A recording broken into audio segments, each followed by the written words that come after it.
नमस्कार. @इनसाईड श्रावस्तीमध्ये तुम्हा सगळ्यांचं पुन्हा एकदा मी विशाल मनापासून स्वागत करतो. सर्वप्रथम तुम्हा सगळ्यांना नवीन वर्षाच्या हार्दिक शुभेच्छा. 2026 हे वर्ष आहे आणि ह्या 2026 या वर्षामध्ये आपण ह्या पॉडकास्टच्या माध्यमातून अनेक पाहुण्यांना इथे घेऊन येणार आहोत. अनेक विषय आहेत, रंजक अशा गोष्टी आहेत आणि सफाळा आणि परिसर हा उलगडण्याचा प्रयत्न आपण ह्या पॉडकास्टच्या माध्यमातून करणार आहोत. तेव्हा हे चॅनल तुम्ही जर कोणी सबस्क्राईब केलेलं नसेल तर सर्वप्रथम पहिला ते सबस्क्राईब करा, बेल आयकॉन दाबून नोटिफिकेशन ऑन करा, जेणेकरून तुम्हाला हे अपडेट्स मिळतील. सफाळा उलगडण्याचा हा प्रयत्न तुम्हाला कसा वाटला हे कमेंट करून देखील आम्हाला सांगा. तर आजच्या पॉडकास्टमध्ये नेहमीप्रमाणे एक विशेष पाहुणे आहेत आपल्यासोबत. सामाजिक क्षेत्रात, राजकीय क्षेत्रामध्ये त्यांचा वावर गेल्या अनेक वर्षांपासून आहे. सगळ्यात महत्त्वाची गोष्ट म्हणजे सफाळ्याचे ते माजी उपसरपंच देखील राहिलेले आहेत. आपण पाहतोय आता कृती समितीचं आंदोलन खूप गाजतं आहे आणि या कृती समितीचे अध्यक्ष देखील ते आहेत. ह्याशिवाय सफाळे विविध शेतकरी सहकारी सेवा संस्थेचे ते उपाध्यक्ष आहेत. तर असे राजकीय आणि सामाजिक कार्यामध्ये सक्रिय असलेला चेहरा, शिवाय राजकीयदृष्ट्या जर पाहिलं तर आपल्या प्रभागामध्ये काँग्रेसचा चेहरा म्हणून त्यांची ओळख आहे, असे श्री सिकंदर कुतुबुद्दीन शेख आज आपल्यासोबत आहेत. आपण त्यांचं मनापासून स्वागत करूया. काका, खूप खूप धन्यवाद की तुम्ही आज वेळ काढून या पॉडकास्टमध्ये आलात आणि आम्हाला खूप छान वाटलं की तुम्ही आज इथे आलात. तुमच्याशी बरेच दिवसापासून आम्ही विचार करत होतो की चर्चा करायची आहे, गप्पा करायच्या आहेत आणि आज ती वेळ आली आहे. अगदी पॉडकास्टला सुरुवात करण्याआधी सिकंदर शेख हे व्यक्तिमत्व सगळ्यांना माहिती आहे. तुम्ही सामाजिक कार्यात आहात, तुम्ही राजकारणात देखील आहात, पण मला ना त्याच्या आधी तुमच्याविषयी मला थोडंसं जाणून घ्यायचं. म्हणजे तुमचं शिक्षण कुठे झालं, त्याच्यानंतर मग तुम्ही सफाळ्यात कसे आलात, ह्या सगळ्या गोष्टीविषयी थोडंसं तुम्ही सांगावं. सर्वप्रथम मी आपलं आणि ह्या चॅनलचं फार फार आभारी आहे की आपण मला इथे आमंत्रित केलं आणि आज जी बोलण्याची संधी दिली आहे, खूप खूप आभार आपले. माझं कुटुंब म्हणजे मूळ गाव माझ्या वडिलांचं हे दांडाखाडी, केळव्याजवळ. तिथे आमचं घर आहे, शेतीवाडी आमची सगळी तिथे. पण धंद्याच्या हिशोबाने आमचे वडील फार गावागाव फिरत होते धंदा करत आणि त्या अनुषंगाने ते एडवणला आले. आमचा मच्छीचा सुद्धा व्यवसाय होता. अच्छा. वडील गावागावात फिरून अंडी पण खरेदी करत होते, गावठी अंडी. फुलांचा वगैरे होता गावागावात फिरून. नंतर मग मच्छीचा पण करायला लागले. तिथे समुद्रावर एडवणला समुद्रकिनारी जे बोटी येतात तिथल्या लोकांशी संपर्क साधून बोटी दरवर्षाला बांधून घ्यायच्या आणि त्याची येणारी मच्छी आपण घ्यायची आणि त्यासाठी लागणारे त्यांचे पैसे ॲडव्हान्समध्ये त्यांना द्यायचे. अशा पद्धतीचा बिझनेस तयार होता. मग आमच्या वडिलांनी इकडे घर खरेदी केलं, तिथे घर बांधलं, घर राहायला व्यवस्थित केलं आणि चांगल्या प्रकारे आमचं तिकडे वास्तव्य होतं. चांगलं वडिलांचं प्रस्थ होतं. वडील म्हणजे कुतुबुद्दीन शेठ म्हणून, शेठच सगळं सांगायचे आणि प्रसिद्ध त्या परिसरामध्ये, त्या पंचक्रोशीमध्ये प्रसिद्ध. कोणाचे न्याय निवाडा वगैरे पंच कमिटीमध्ये किंवा लवाद म्हणून पण जायचे, तर बोलवायचे. म्हणजे सामाजिकमध्ये त्यांचा फार मोठा हातखंड होता आणि चांगल्या प्रकारे त्यांनी सर्व लोकांमध्ये एक आपलं वर्चस्व आणि आपली म्हणजे काय म्हणते आपली प्रेमळ वृत्ती आपण त्यांची कशी असते किंवा माणसाने कसं वागायला पाहिजे, कसं राहायला पाहिजे, ह्याचा एक छाप त्यांनी टाकली होती आणि त्या लोकांनी सर्वांनी त्यांना फार स्वीकारलं होतं. तेव्हाची लोक म्हणजे प्रेमळ आणि विश्वासू सगळे. एकदा शब्द दिला का शब्दाला जाणार लोक. तर त्यांचं ते प्रस्थ त्यावेळेला तिकडे फार होतं आणि त्या अनुषंगाने मग आम्ही तिथेच सगळे आमचा सगळ्यांचा जन्म एडवणलाच झाला. म्हणजे आमच्या सर्वांची जन्मस्थळ एडवण. तिथून आम्ही सगळे शिक्षण आमची विद्याभवन एडवण. त्यावेळेस शाळा आमच्या माझे मोठे भाऊ, माझे बहिणी यांच्या डोळ्यासमोर ती शाळा स्थापन झाली, तिथे अस्तित्व आली. सर्वप्रथम ते गुर्जरपाध्ये, काशीनाथ हरजी गुर्जरपाध्ये हे प्रिन्सिपॉल होते. त्यांच्या मिसेस होत्या पाध्यबाई. हे सर्व त्यावेळेला होते आणि त्यांनी शाळेला सुरुवात केली. आदर्श शिक्षण संस्था म्हणून जी बांद्राला संस्था आहे त्याची ती ब्रँच झाली आणि ह्या पंचक्रोशीमध्ये ती पहिली शाळा आगरवाडीची, या एडवणची. आणि त्याच शाळेत आम्ही शिकलो. पण त्याच्या अगोदर मी खरा विद्यार्थी जिल्हा परिषदचा. अच्छा. तेव्हा बालवाडीवर काय नव्हतं. पहिलीपासून 7वीपर्यंत जिल्हा परिषद. आम्ही सगळे भावंड, बहिणी भावंड सगळे. कारण इंग्लिश शाळा कुठेच नाही तिथे आणि मग प्रायव्हेट शाळा पण नाही. 7वीपर्यंत जिल्हा परिषद शाळा एडवणला. 8वीपासून आम्ही त्या शाळेत. 10वीचं माझं 10वीपर्यंत SSC तिकडेच झालं. त्याच्यानंतर मी तेव्हा म्हणजे SSCला पास होणं खूप मोठी गोष्ट. फार मोठी गोष्ट होती. SSC म्हणजे खूप म्हणजे पहिला उच्च रिझल्ट शिक्षित. बघताना काय बघायचे की पास झाला का? फार मग त्याच्यात हो, एजो काय उच्च बघायचं. शिक्षित. पर्सेंटेजला कोणी विचारत नव्हतं. नाही. 50-60% काढले म्हणजे तो फर्स्ट क्लास. हम्म. 60% म्हणजे फर्स्ट क्लास. आणि फर्स्ट क्लासमध्ये त्याला पाहिजे तसं ॲडमिशन कुठे 40%, 85%, 35% पण ॲडमिशन कुठेही मिळायचं हम्म. त्यावेळेला कॉलेजमध्ये. आणि मग मी 11वीला मग वसईला आलो. पहिले 11वीला तेव्हा पण म्हणजे 11वी-12वी जी आहेत हे ज्युनियर कॉलेज म्हणून वर्तक कॉलेजला सुद्धा 11वी नव्हती. तर ती मला न्यू इंग्लिश स्कूल शाळेत जावं लागलं. अच्छा. न्यू इंग्लिश स्कूल शाळा वसई. हम्म. तिथे मी 11वी केली. नंतर 12वीला मी वर्तक कॉलेजला आलो तिथे चालू झाल्यानंतर. मग तिथून मग ग्रॅज्युएशन आणि मग BA पर्यंत माझं ग्रॅज्युएशन झालं. इकॉनॉमिक्स, स्पेशल इकॉनॉमिक्स घेऊन मी माझं ग्रॅज्युएशन झालं. हे सगळं ॲडव्हान्सवरूनच तुम्ही करतो. हो, म्हणजे अपडाऊन सफाळाला आम्ही तुम्ही ॲडव्हान्स. कसे- आणि मग नंतर मी 12वी नंतर हां. आम्ही सफाळा म्हणजे त्याच्यानंतर पहिले सफाळा राहायला आलो. कारण मोठ्या भावाचं पण माझा मोठा भाऊ साबसिद्दीकला जायचा. अच्छा. पहिले त्याला विल्सन कॉलेजला घेतलं होतं. हां. त्यांनी इंटरपर्यंत विल्सन कॉलेजला तो इंटरपर्यंत राहिला हॉस्टेलमध्ये. आणि मग त्याने इंटरनंतर मग त्याने डिप्लोमा घेतला याचं.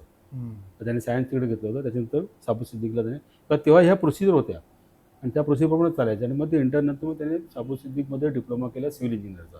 अच्छा. तर तो मग इथून पहाटे 4:20ची आपली जाते ना अहमदाबाद जनता, त्याने जायचा सगळं. हम्म. तर त्यावेळेला आपल्याकडे एक बिझनेस धंदा जोरात होता, तो म्हणजे तांदळाचा. तांदूळ. हो. तांदूळ आपल्या इथून फार कोलम जायचा. आणि तो तांदूळ. 2 नंबर. हां. आणि 2 नंबर तो ब्लॅक, ज्याला पकडला तर मग त्याला गेला. माफी नाही, मग ते समजा झालं काय ते. तर ते तांदूळ वाहायचे फार लोक त्या गाडीला असायचे. हम्म. तर त्यांच्यावर आमचा भाऊ पण अपडाऊन करायचा. कारण आमच्या समोर आमच्या घरामध्येच 1-2-3 मारवाडी जे आपली सफळ्यातले आहेत ते राहत होते भाडोत्री म्हणून.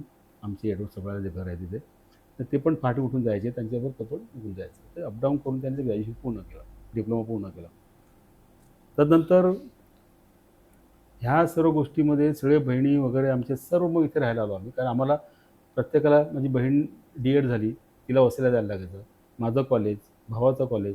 मग ते आम्ही म्हटलं चला इथूनच राहू. मग वडिलांनी इथेच, आणि वडील आमचे रोज सकाळी तिथून बलसाडच्या बसने इथे यायचे धंद्यासाठी आणि परत संध्याकाळी बलसाडच्या बसने जायचे. पर्टिक्युलर एक ठराविकच गाड्या त्यावेळेला होत्या. हो. एक बलसाड गेली त्याच्या बसेस सुटायच्या, पॅसेंजर गेली त्याच्या बसेस सुटायच्या. हम्म. 6 अप, दुपारची गाडी, बस एवढ्यात 3. आणि संध्याकाळी बलसाड. सकाळची बलसाड, नंतर दुपारची पॅसेंजर, संध्याकाळची 6 अप आणि येणारी बलसाड. हम्म. तर संपलं. रात्री मग शेवंडाऊन. आणि मग ही दूधवाली गाडी आहे 2 वाजता, ती गाडी जाताना. आणि मग लोकशक्ती आपली त्या लोकशक्तीने अहमदाबाद जनता त्याला सांगायची. लोकशक्तीनंतर नाव आलं. पण जनता होती. तर कमी फार मोजक्या गाड्या होत्या आणि त्या गाड्यामध्ये लोक प्रवास करायचे. आणि खेळीमेळीच्या वातावरणात सगळे अपडाऊन करणार, एकमेकाला ओळखणार. तोंड ओळख महत्त्वाची होती त्यावेळेला. हो. नावानिशी सगळे नावानिशी पाठच. नावानिशी खरं आहे. अशा पद्धतीमध्ये आमचं सगळं म्हणजे शैक्षणिक म्हणावं किंवा आमचं पुढे जाणं येणं असेल तर अशा पद्धतीने आम्ही हो. निभावलेलं आहे सगळं. तुम्ही मगाशी म्हणाला, वडिलांचा उल्लेख केला. तो सामाजिक जो वारसा आहे तो तुमच्यामध्ये आला, त्यांच्याचकडून आला? कारण कसं आहे, तुम्ही म्हणजे राजकारणामध्ये कधीपासून आला? मी जेव्हा कॉलेजला होतो आणि कॉलेजचा BAचा फर्स्ट इयर, आणि मला सगळ्यांनी सांगितलं की क्लास रिप्रेझेंटेटिव्ह CR म्हणून व्हायचं. अच्छा. म्हणजे आम्ही लोकांमध्ये पण विद्यार्थ्यांमध्ये कसं खेळ म्हणून वागायचे, बोलायचे, असायचे. आणि इथून अपडाऊन करणारे आम्ही सगळी मोजकी लोकं होती. हम्म. त्याच्यामध्ये सगळे आपले सगळ्यातले सगळे जण होते. तर धमाल व्हायची. तर त्याच्यामध्ये सांगितलं तू CR व्हायचं. आणि मला CR त्याने केलं, क्लास रिप्रेझेंटेटिव्ह. हां. माझ्या विरुद्धात जो उभा होता त्याला तर 5-6 मतं मिळाली त्यावेळेला. तर ते वोटिंग व्हायचं ना ते. आणि मला त्या CR मिळालं. तेव्हापासून मग UR झालो मी कॉलेजमध्ये, युनिव्हर्सिटी रिप्रेझेंटेटिव्ह. GSच्या इलेक्शनला उभा राहिलो. आपल्या त्या कॉलेजमध्ये GS म्हणावं किंवा UR म्हणावं, हे आपल्या सफाळ्यातल्याच लोकांचा जास्त तगडा पगडा होता जेव्हा. अच्छा. पहिले संधी सफाळ्याला मिळायची, हम्म. नंतर मग बाकीच्या लोकांना मिळायची. अच्छा. असं. नंतर माझ्यानंतर भद्रेश शाह झाला, हम्म. हे सगळं. मग प्रवीण राऊत, म्हणजे हे सगळे आपल्याकडे. प्रवीण राऊत आम्ही जोडे एकत्र होतो ना. एकत्र. हां, फक्त तो 1 वर्ष पुढे माझ्या प्रवीण. अच्छा. पण अपडाऊन करता आम्ही सगळे एकत्र होतो. नितीन गावकर होता आमच्या. बरोबर. असलम होता, रमेश बरं, कोटी होते. राजकारणामध्ये कधीपासून तुम्ही एकदम राजकारणामध्ये सक्रिय? जसं कॉलेज माझं झालं, कॉलेजमध्ये असतानाच तुम्हाला सांगतो, जेव्हा ती इंदिरा गांधीची पहिली हत्या झाली हम्म. त्यावेळेला आम्ही रस्त्यावर निघालो होतो. जोडीला आमचे सगळे होते, नाईक सुरेश नाईक सुद्धा आमचं दिलं होतं. हां. आणि त्यावेळेला मी तिथून म्हणजे त्यावेळेला मी दादर स्टेशनला होतो. तेव्हा तिथे कळलं की फटाफट सगळं दुकानं बंद करायला लागली. तर काय झालं? इंदिरा गांधींची हत्या झाली. मग तिथून आम्ही जेव्हा निघालो तिथे सकाळी आलो, तर आमचे जे काही ते आमचे जुने जाणते सगळे होते, मगनभाई मारू, हां. नंतर मानाजी पवार, नंतर कमलाकर पाटील आमचे मानाजी परमे स्वातंत्र्य सैनिक. स्वातंत्र्य हो. सैनिक, नंतर ते सामंत, मनोहर सामंत, मनोहर सामंत. नंतर त्यावेळेला काँग्रेसचे बरीच लोक इथे ॲक्टिव्ह होते. रमाकांत म्हात्रे, अच्छा. सगळे आम्ही एकत्र झालो, जमलो सगळेजण. सुरेश नाईक होता, नितीन वर्तक आमचे, रंजनाताई वर्तक, हे सगळे आम्ही काँग्रेसवाले त्यावेळेला एक टीम होती आमची. हम्म. आणि ती सगळे निघाले आणि म्हणजे आता बंद केलं. आता अशी आम्ही सगळं बंद बिन केलं, थोडे हे केलं, त्यांना श्रद्धांजली स्टेशनला तिकडे आम्ही कार्यक्रम केला. त्यापासून मी झालो. आणि काय झालं की त्याच वेळेला ग्रामपंचायतीच्या निवडणुका लागल्यानंतर कमलाकर पाटील आणि आमचे काही सहकारी सगळ्या गावातले सुद्धा, प्रकाशचे वडील, ते आमचे सगळे एकत्र आले, घरी बसले वडिलांच्या. पण वडिलांना त्यांनी ऑफर दिली की तुम्ही ग्रामपंचायतला उभं राहायचं असं काँग्रेसतर्फे. अच्छा. तर वडील मला त्यांना बोलले की नाही नाही, मी काय नाही का माझे संबंध. आणि कारण त्यावेळेला ते सगळे म्हणजे डॉक्टर अमृते, मंगळा तरे, रावजीभाई पटेल, हे जे सगळे जनता दलवाले होते यशवंतनगरात, त्यांचे चांगले संबंध रिलेशन त्यांच्या वडिलांचे. भाऊराव पाटील, कपाशे, हां. ह्या सगळ्यांचे संबंध चांगले त्यांचे. त्यामुळे ते काय करायचे की सगळ्यांच्याबरोबर मिळून वागायचे. कट्टर काँग्रेसी मात्र हां. तिथे ना, पण सगळ्यांची वागायची व्यवस्थित, काय असलं काय सगळ्यांना मदत करायची, सगळं करायचे. तेव्हा त्यांनी सांगितलं की ते फार आग्रह करायला लागले. तर मला की मी नाही राहत, एक काम करा, माझ्या ह्या मुलाला घ्या तुम्ही. अच्छा. आणि तेव्हा तुम्ही किती वर्षाचे होता? तेव्हा मला मतदानाचा अधिकार पण नव्हता. काय म्हणता? हां, हे 21 तर नंतर झालं, राजीव गांधी नंतर झालं. अच्छा. राजीव आले 18 जर झाले नाही, हे राजीव गांधीने केलं. तर त्याबद्दलचे 21 होतं. तर त्यावेळेला म्हणजे याद्या झालेल्या, त्या माझं वय होतं 21, पण मतदान नाव नव्हतं माझं, कारण ती त्यावेळी ती हेच नाही झाली ना, नोंदणीच नाही झाली. हां. तर मला सगळं फॉर्म भरा वगैरे, तुम्ही असं करा, तुम्ही घेतो म्हणून आम्ही सगळी मदत करायची. वडील बोलले ठीक आहे, काय लागेल ती मदत ती मी करीन. आणि आमचे एक अहमदभाई शेख इथे आहेत, आपले गेले वारले त्याचा, त्यांचा एक फॉर्म भरला. मी सांगितलं त्यांना बघा जमेल तर त्यांचा पण भरला, त्यांचा पण एक फॉर्म भरला. बरं झालं त्यांचा फॉर्म भरला होता, कारण बघितलं तर मतदारीचं नावच नाही. मग तेव्हा एवढं स्ट्रिक्ट नव्हतं, म्हणजे मतदारीतला नंबर पाहिजेत का नाही पाहिजे असं काय नव्हतं वेळेला. पण मतदारीत नावच नव्हतं माझं. जेव्हा ते आम्ही तिकडे छाननीला आलो, तेव्हा ते आमचे कमलाकर पाटील बघितलं, अरे मतदारीत नाव नाही शिकंदर तुझं. मग साहेब आता ते आपण नोंदणी काय केलं आहे की नाही केलं आपल्याला माहितीच नाही. आणि त्याच्यानंतर त्या इलेक्शननंतर 12 वर्ष इलेक्शन नाही झाली ग्रामपंचायतची. अच्छा. पंचायत समितीचं पण नाही झालं, जिल्हा परिषदचं पण नाही झालं. त्यात तुम्ही सूची जी पंचायत राजची होती, मग ती राजीव गांधी, स्वर्गीय राजीव गांधी जे पंतप्रधान झाले, त्यांनी हे सगळे अमेंडमेंट केले. त्याच्यामध्ये 18 वर्षाचा तरुणांना मतदानाचा अधिकार त्यांनी प्राप्त करून दिला.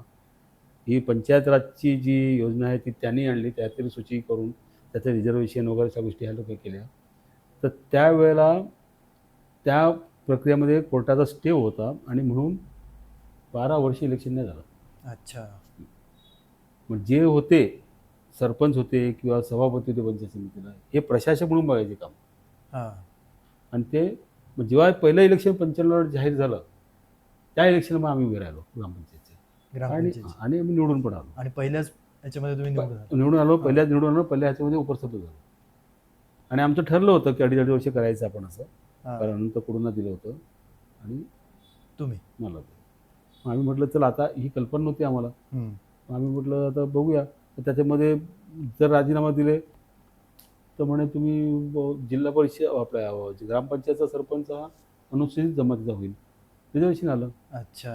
आणि ते रिझर्वेशन कायम, म्हणजे सरपंच हा अनुसूचित जमातीचा राहणार, कारण ते पेसा अंतर्गत सगळं व्हायला लागलं. मग ते त्यावेळेपासून ती सुरुवात होती. पण पेसा त्यावेळेला कोणाला माहितीच नव्हतं काय होतं. हे नंतर डेव्हलपमेंट आली, जेव्हा ते राज्यपालाने इथे एकदा डिक्लेअर केले, सगळे आदिवासी आपले अनुसूचित जमातीचे जेवढे सगळे आमदार होते हे गेले तिथे भेटायला की आमचा पेसाचा जो आहे तो तुम्ही डिक्लेअर का नाही करत. आणि तेव्हापासून तो पेसा डिक्लेअर झाला आणि मग कायम झालं ते. मग ते त्यात काही बदल नाही. मग सरपंच हा अनुसूचित जमातीचा हा आपल्या ह्या पट्ट्यात. बाकी ठिकाणी काही ठिकाणी रोटेशन प्रमाणे आहे. बरोबर. पण आपला जो हा भाग आहे पूर्वेकडचा, हम्म. ह्याच्यामध्ये सगळा सरपंच जो आहे तो अनुसूचित जमातीचा कायम असतो. त्याच्यात फक्त लेडीज जेंट्स एवढं होतं बस. हा. एक वेळा लेडीज एक वेळा जेंट्स असं केलं जातं. पूर्वीचा सफाळाचा तुम्ही उल्लेख केला, ती माणसं पक्ष कुठलाही असू दे, सगळं खेळीमेळीचं वातावरण होतं, हो हो yes. विश्वासाने सगळ्या गोष्टी व्हायच्या. हो तो सफाळा त्या पूर्वीचा आणि आताचा सफाळा याच्यामध्ये खूप अंतर पडलं असं वाटतं. जमीन असण्याचा फरक आहे, फार फरक पण पडला. असं का झालं पण? असं व्हायला एकच की जे स्ट्रॉंग नेतृत्व आपल्याला इथे हवं पाहिजे होतं. म्हणजे सफळा मागच्या वेळेला जेव्हा आपली सुवर्ण महोत्सव साजरा केला आपण ग्रामपंचायतीचा, हो. ग्रामपंचायत, बरोबर. तेव्हा काही वक्त्यांनी तिकडे जाहीर पण केलं होतं. त्यांच्या लक्षात ते आलं होतं त्यावेळेला. ते बोलले की आपलं गाव हे गाव पण राहिलं पाहिजे आणि विकास पण झाला पाहिजे. बरोबर. तर त्या मताशी आम्ही सगळे सहमत होतो की बरोबर आहे, आपण हे करायला पाहिजे. कारण गाव हे गाव राहिलंच पाहिजे. गावाची जी शोभा आहे ती बाकी कशात नसेल, शहरामध्ये असूच शकत नाही. खरं आहे.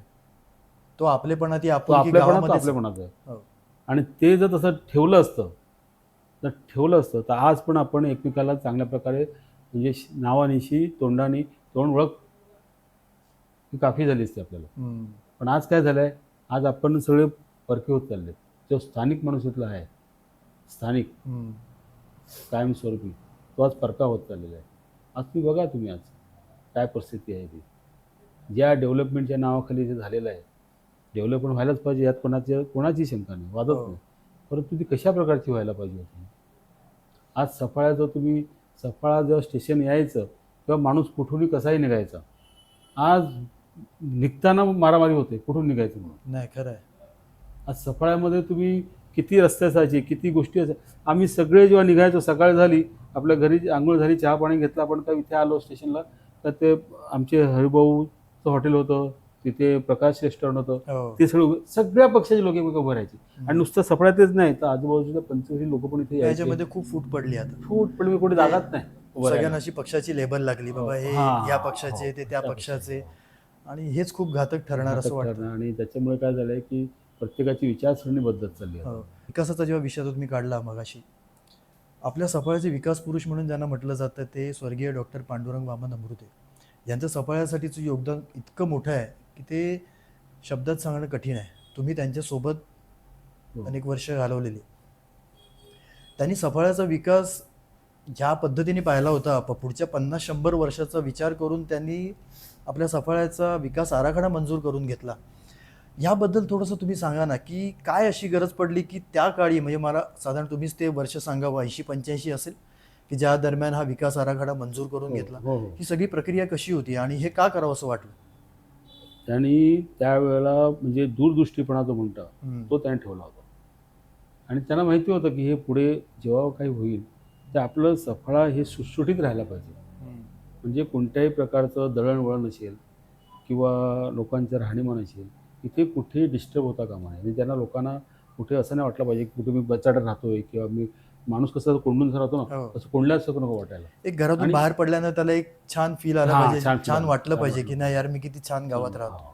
खरं आहे. आणि त्याने त्या पद्धतीचं जो प्लॅनिंग करून घेतलं होतं, विकास आराखडा केला होता, तो जो पुढे, कारण ते झालं असतं, पण मी म्हटलं ना तुम्हाला आता की तो जो स्टे आला कोर्टात, त्याच्यानंतर 12 वर्ष इलेक्शनच नाही झालं. त्याच्यानंतर ते सरपंच असताना त्यांनी केलं आणि त्याच्यानंतर सरपंच झाले अश्विन घरत सन्माननीय, त्यांच्याच पक्षाचे, म्हणजे त्यांचेच मित्र परिवारातले. पण त्याच्यानंतर मग इलेक्शनच झालं, तसंच पेंडिंग 12 वर्ष होतं. जर तेच जर त्यावेळेला इलेक्शन झालं असतं, त्याच वेळेला काही गोष्टी आल्या तर फटाफट झालं असतं.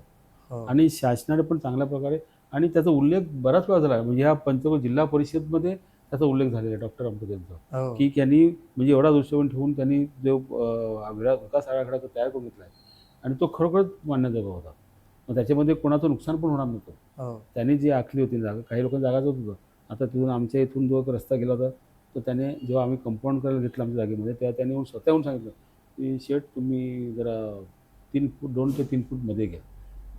वडिलांनी आमच्या प्रतिवर्षी पण नाही विचारलं का म्हणून. असं त्यांनी सांगितलं की असं आपलं चांगलं आहे. ओके. मग आमच्या वडिलांनी लगेच ते 3 फूट, आता तो रोड असा एवढा मोठा रोड दिसतो तुम्हाला आमच्याबरोबर, त्याच्यामध्ये आम्ही कमीत कमी 4 ते 5 फूट आमची जागा आहे त्याच्यामध्ये ती दिलेली आहे. पण अशी खूप कमी लोक असतात हल्ली, तर इंच जागेसाठी भानगडी, दडपशाही सगळ्या गोष्टी चालू आहेत. पण अशी माणसं होऊन गेली ज्यांनी या गोष्टीचा कधी विचार केला नाही. सफाळ्यामध्ये अशी खूप माणसं घडली. मी असं ऐकलं आहे की तुमच्या वडिलांनी मला वाटते एस टी डेपोसाठी तो जरा विषय सांगा ना की डेपोसाठी जागा दिली. जेव्हा इथे सफाळ स्टेशनला जो डेपो होता, S T depot, S T stand म्हणजे डेपो स्टँड, तिथून एस बसेस सुटायच्या. सुरुवातीला 4 ते 5, 6 बसेस दिवसांनी वाढत गेल्या. म्हणजे गावाची जसा संपर्क म्हणजे कारण रस्ता महत्त्वाचा होता. हा. जसा रस्ता होत गेला आणि संपर्क वाढत गेला, तशी एक बसेस वाढत गेल्या. तर शेवटी 12 ते 13 बस झाल्या इथे एकाच वेळेला सुटायच्या. मग डेपोचा विषय आला समोर. तर त्यावेळेला 1977ला जनता पार्टीचं राज्य होतं. त्याच्यामध्ये हसमुख उपाध्याय हे परिवहन मंत्री होते अच्छा. आणि पंढरीराज चौधरी हे आमदार होते विरारचे, वसईचे, जनता दलवाले सगळे. आणि आपल्याकडे जिल्हा परिषदला वाघवर्तक, स्वर्गीय वाघवर्तक हे जिल्हा परिषद अध्यक्ष होते. आणि वाघवर्तकांचे आमच्या वडिलांचे एवढे घनिष्ठ संबंध घरोबा. म्हणजे एक मेसेज निरोप त्या फोन काय एवढं नव्हतं. ते लँडलाईन होते, ते लावायचे ट्रंक कॉल वगैरे, त्या गोष्टी फार लांबच्या होत्या. तर ते मेसेज आला, निरोप आला, कोणाच्या मार्फत का चालले किंवा भेटायचे. एक भाऊराव पाटील होते. ही सगळी मंडळी जमा झाली आणि बसचं त्यांनी स्टँड की बस डेपो आपल्या करायचा. कुठे करायचा म्हणून त्या खारटणात त्यांनी तेव्हा ते खारटण ना, खारटण. आणि 1 नंबरचा कोलम तांदूळ आमचा तिथे पकड पिकायचा. अच्छा. उपजाऊ जमीन होती एकदम. हा एकदम, आणि 1 नंबर कोलम. 1 नंबर कोलम. तर त्याच्यामध्ये 3-4 लोकांच्या होत्या. जागा आमच्याला गेल्या. त्याच्यात ते हम पंडित पटेल साहेब त्यांची गेली, फुलचंद मारोडी त्यांची गेली, नंतर अरुण जाधवची आहेत, इरफानची आहे, अशा लोकांच्या त्यांची थोड्या वेळा गेल्या. पण सर्वात जास्त जागा आमची गेली म्हणजे त्यांनी आखलं सगळं, आणि की आता ह्या जागा अशी गेल्या त्यांनी आखून दिलं. तर आमची जवळजवळ 77 गुंठे, पण ऑन पेपर त्यांनी 70 गुंठे दिली, पण जेव्हा आम्ही ते मोजली त्यावेळेस 77 गुंठे झालेली. 77 गुंठे जागा आमची त्यांनी एक्वायर केली. मग त्यांनी सांगितलं की तुमचं काय असेल ते आम्ही देऊ. किती मिळणार आहे? तर त्याने 3200चं काहीतरी हे पाठवलं. म्हणजे ते त्यावेळेला ते असे पावत्या यायचे आणि ते बुक यायचे होते. त्या बुक आणलेलं त्याच्यात सही करायची आणि पैसे घ्यायचे, असं होतं ते. तर ते वडिलांनी म्हटलं की एवढे घेऊन काय करू मी, काय म्हणजे 3200चा काय उपयोग नाही म्हटलं. त्यात मी अशीच पण हे केलं, कारण ते सगळे वरिष्ठ लोक बसलेले. मग त्यावेळेला त्यांनी सांगितलं की माझी जागा ही अशीच घ्या तुम्ही, मला तर पैसे नको, आणि आमच्या वडिलांनी जागा ती अशीच देऊन टाकली. तर त्याने त्यावेळेला सांगितलं होतं, म्हणजे जेव्हा त्याचं उद्घाटन झालं डेपोचं, तर त्यावेळेला उद्घाटनाच्या वेळेला काँग्रेसचं सरकार होतं आणि शांताराम भाऊ घोलप अच्छा हे महसूल मंत्री होते. आणि असीर साहेब, MI असीर साहेब, असीर म्हणून होते ते परिवहन मंत्री. हे सगळे त्यावेळेला आले होते उद्घाटनाला. आणि कार्यक्रम इथे ठेवला, कुठे आमच्या घराजवळ, म्हणजे ती सोसायटी राईस मिल आहे ना, तिथे मांडव टाकून तिथे भाषणकर झाली. ते आमच्या घरी पण बोलले, आमच्या वडिलांचा सत्कार केला, ज्यांच्या जागेला त्यांनी सगळं सत्कार केला. आणि त्यावेळेला ते महसूल मंत्रींनी सांगितलं होतं की हा डेपो आपण कसा विकास डेव्हलप करत राहू, आणखी मोठा करू, पण जर का काही कारणामुळे समजा मध्येच जर का बंद पडण्याचा प्रश्न आला तर आपल्याला ज्यांच्या जागा आपण घेतल्या त्यांना त्या परत द्यायच्या. अशा पद्धतीचं स्टेटमेंट त्यांनी ओरली भाषणात केलं होतं. त्यावेळेस आम्ही लहान होतो, 77 आम्ही. आणि उद्घाटन झालं वाटतं 81-82ला काय उद्घाटन झालं. चांगला डेपो झाला. लोकांच्या अगोदर लोकांनी फार सगळेजण लोकांना पप्पा आणि आमच्या वडिलांनी भेटायचे, आभार मानायचे की चांगलं झालं असं. पण तो डेपो तिथे झाला सुरू, तिथे तरी लोकांचं म्हणणं, अरे एवढा लांब गेला डेपो, कसं होईल, इथून तिथे जायला लागेल, ते करायला लागेल, धावायला लागेल. अशा आज त्याची गरज कळते. पण आज गरज कळली की ते त्यावेळेस झालं, ते बरोबर झालं. खरंच ती महामंडळ स्थापन होण्याच्या आधी आम्ही एडवणलाच होतो ना त्यावेळेला. तर त्या एडवणवरून सफाळला आणि सफाळाहून एडवण कोरे अशी आमची प्रायव्हेट बस चालू केली आमच्या वडिलांनी. अच्छा. आणि एक बर्जर पारशी म्हणून होते, तर आमच्या नंतर आले. पण ह्या 2 बसेस, पण ही बस पहिली एक होती ती अशी चालू राहिली की त्याच्यामध्ये आमचे घरचीच लोक होते. माझे मोठे भाऊ त्याचे ड्रायव्हर होते, नंतर आमचे काका होते क्लिनर वगैरे. 2 का 3 पैसे तिकीट असायचं ते. अच्छा. एडवण सफाळायला यायचे त्याच्याच. आणि अशी भरायची ती गाडी की टपावर लोक बसायचे. बापरे. आणि रस्ते एकदम कच्चे, धूळखात जायचं, धूळच सगळी. तर त्यावेळेला आमच्या वडिलांनी पण ते लक्षात ठेवलं आणि बस चालू केली. लोकांनी यायला, कोणी तिकीटं घेतली नाही नाही घेतली, घेतली, पैसे दिले बघितलं. नाही दिले, चालायचं सगळं. पण ती जर का एखाद्या दिवशी बस ब्रेकडाऊन झाली तर सगळ्यांचे वांदे. कारण का काय पर्यायच नसायचा पर्यायच मग. नाही ना. मग तो मेकॅनिक कुठून आणायचा, तो पार करून आणायचा. सफाळा पण मेकॅनिक नाही. खरं आहे. पण सफाळ्यातल्या ह्या जुन्या काही दूरदृष्टी असलेल्या व्यक्तींनी सफाळा ॲक्च्युली उभा केला. कारण कुठलेच सोर्सेस नव्हते, कुठल्या सोयीसुविधा नव्हत्या आणि अशा ह्याच्यातून सगळं शून्यातून निर्माण केलं त्यांनी. येस. खूप माणसं होती, तुम्ही हो. अनेकांची नावं इथे घेतली. हं. ही दूरदृष्टी आता आपण बघतोय, ही दूरदृष्टी फार दिसत नाही. असं का झालं पण अचानक? म्हणजे अजूनही सफाळ्यामध्ये खूप पोटेन्शियल आहे. सफाळा अजूनही काही असा फार हाताबाहेर गेला असं नाही आहे. तो अजूनही कंट्रोलमध्ये येऊ शकतो. बऱ्याचशा गोष्टी इकडे विकसित होऊ शकतात. पण तशा पद्धतीचं विजन का ठेवलं जात नाही? म्हणजे विकास आराखड्याच्या माध्यमातून अनेक गोष्टी आपल्याला इथे घेता येऊ शकतील. कारण सफाळा आता आपण जो पाहतोय तो समस्यांकडे वाढत चाललेला आहे. समस्या भरपूर आपल्याकडे येत चाललेल्या आहेत. मग अशा ह्याच्यात असं का होतंय? आता मध्यंतरी आत्ताच तुम्ही अगोदर एक प्रश्न मला विचारला, म्हणजे तुम्ही जी गोष्ट सांगितली की आपण सगळे एवढे लोक असताना आता जे एकमेकांमध्ये आपलेपणा होता तो राहिलेला मिळत नसतो, तुम्ही अगोदर बोलले. हो.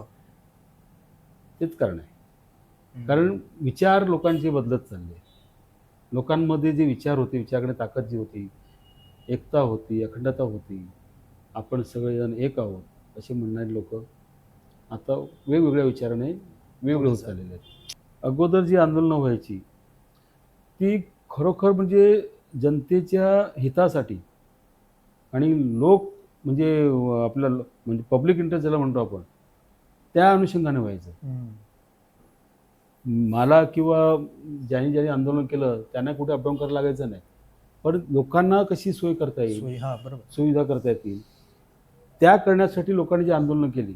आपल्याला हॉस्पिटल करायचं आहे, ग्रामीण रुग्णालय. किती वर्षाची मागणी आहे आपली, किती वर्षापासून मागणी आहे. हो.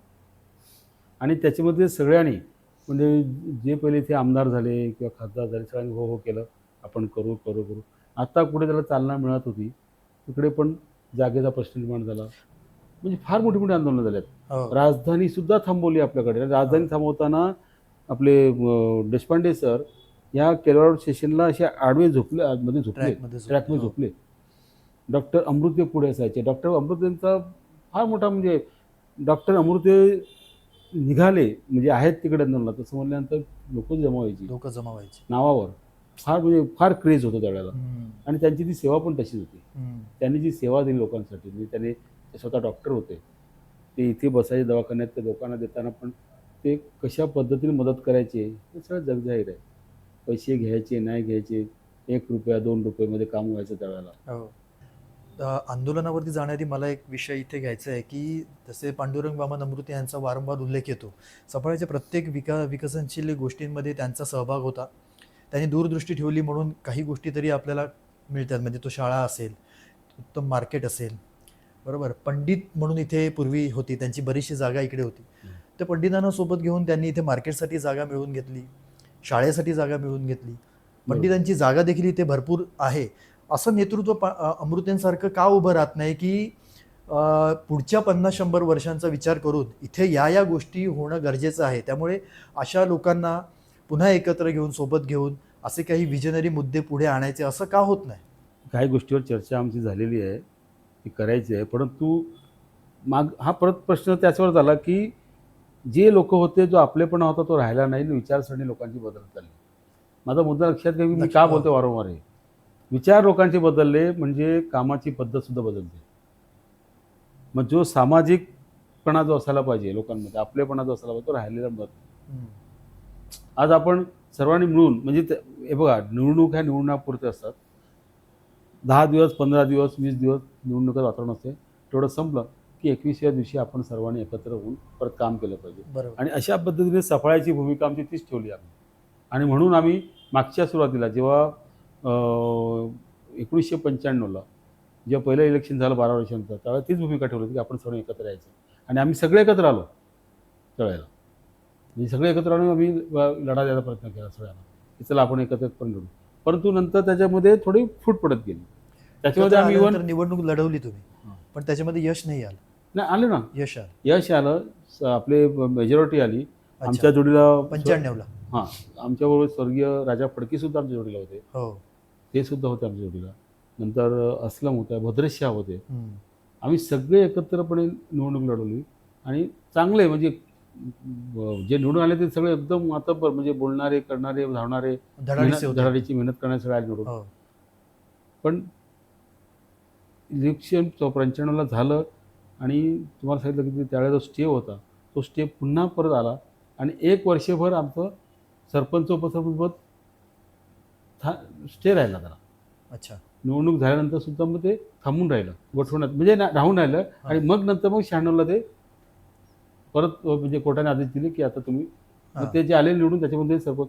तर त्या दरम्यान इन बिटवीन 95-96 दरम्यान आपले राजा फडके हे त्यांचं निधन झालं. हां. ॲक्सिडेंट म्हणजे अपघात बरोबर. झाला हो. आणि त्यावेळेला ते गेले निघून. मग त्यांच्या जागेवर आम्ही त्यांच्या मिसेसला घेतली म्हणजे हं. बिनविरोध करून घेतलं कोणाला. तर अशा पद्धतीने जे होते लोक करणारी पण आहेत ते काही ना काही कारणामुळे म्हणजे निघून गेले.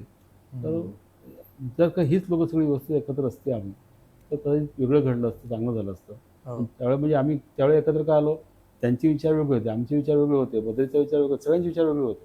परंतु त्या विचारामध्ये आम्ही काय ठेवलं की सफळाचा विकास, सफळाला आपण हे हो. करून देऊ. सफळाला केंद्रस्थानी हां. ठेवून तुम्ही सगळ्या आम्ही गोष्टीचा केलं. विचार केला. आणि ते सगळं जर आम्ही असं एकत्र असतो तर हं. नक्कीच खरं तर चांगलं झालं असतं. परंतु हो. कालांतराने त्या गोष्टीमध्ये बऱ्याचशा म्हणजे थोडे काही अडचणी आल्या. हो. तर ते सॉल्व्ह करताना पण समस्यांचा विषय आहे की बऱ्याचशा समस्या आहेत. मग ती पार्किंगची व्यवस्था नाही आहे, ट्रॅफिक नियोजन नाही आहे, कचरा व्यवस्थापन नाही आहे, शिवाय अंतर्गत रस्ते खराब आहेत. जंगलांमध्ये अतिक्रमण वाढत चाललेलं आहे. आपल्याकडे मुबलक जंगल आहे, पण त्या जंगलांमध्ये अतिक्रमण वाढत चाललं आहे. परप्रांतीय म्हणजे बाहेरची लोकं खूपच यायला लागलेले आहेत इथे. त्याच्यानंतर बऱ्याचदा मी पण असं ऐकलेलं आहे, अनेक भाषणांमधून ऐकलेलं आहे की इथे चाळी आपण होऊ देणार नाही.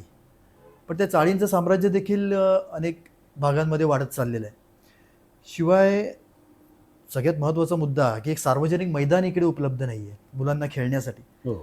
त्याच्यानंतर आहे ग्रामीण रुग्णालयाचा विषय आहे. इतक्या सगळ्या समस्या ह्या सफळाला सगळ्या अशा चहूबाजूनी सगळ्या आहेत.